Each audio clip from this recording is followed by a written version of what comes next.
Hey friend, I want to make a video today about a question that I get a lot from clients and is something that I have struggled with myself over many years. And that is kind of this question of, is this my intuitive voice or is this a trauma response? So a lot of us, we want to get more in touch with our intuition, right? We want to get more clear in our intuitive leanings and listening to our intuitive voice. But I think a lot of people get stuck in the, oh, I heard a little voice inside or something, or I'm not sure what to do within a decision that I am trying to make. Is this actually my intuition, or is this just a trauma response? Is this an unhealed part of myself that is coming up? So I want to just talk for a minute about this idea. And I think the first place to start is that, when we are making decisions, when we are looking for intuitive guidance, most of us overthink the crap out of it, right? Because we humans are really good at that.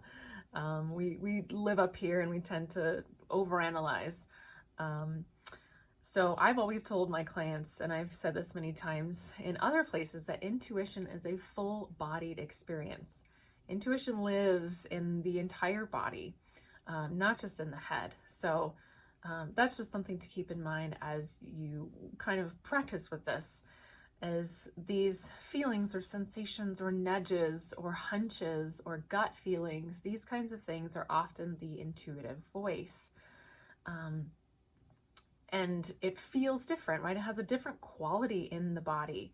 So if you are, say, getting an intuitive hit, or a voice comes up in your head, or you're feeling nudged in a certain direction, I want you to stop and just notice what it feels like in your body. Does it feel soft and spacious? Does it feel warm? Does it have a sense of ease or freedom?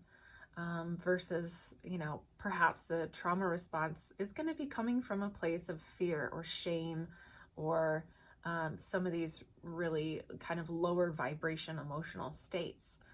And, so the intuitive voice is talked about in many different kind of traditions. So in spiritual traditions, it's like the higher self. If you're familiar with IFS, or internal family systems, that is called just the self.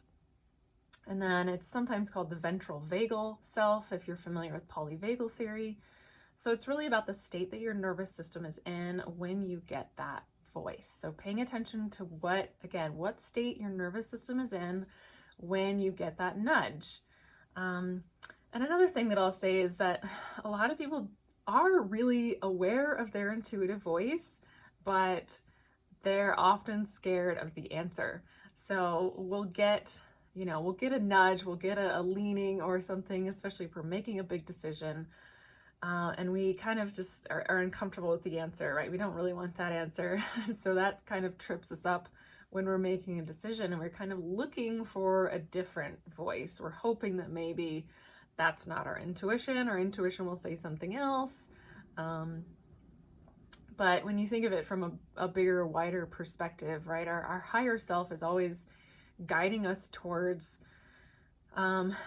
bigger and better versions of ourself, right? That's going to require some growth and some vulnerability and some discomfort.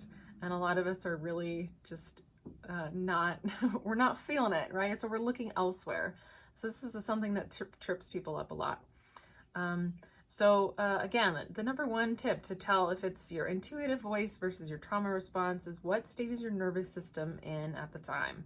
And this is just called interoception, and this is something that you can practice. Most of us in kind of general life and society have gotten really bad at this because we've been taught or conditioned to kind of devalue that and not be super aware and in tune with our body and regulating our nervous system. So it takes practice. So if it doesn't come easily to you today, that's fine. Just keep working with it. So again, interoception, practicing this idea of being really in tune with the state of the nervous system, with how it feels in the body, in the mind, and the energetic landscape. And I will go, a little bit further here when it comes to making decisions or getting clarity on life's decisions. This is something that I work with a lot of people to do, and it's something that I've covered in my Energy Mastery online course. I have an entire module about getting clarity on life's decisions and giving you my tips and tricks on how to tune in to the intuitive voice, how to practice your interoception, how to listen to various parts of the body, and of course you can bring in working with spirit guides and asking for signs and everything like that as well. But this is big. It's a big piece for a lot of us, whether you consider yourself intuitive or not. All of us are intuitive.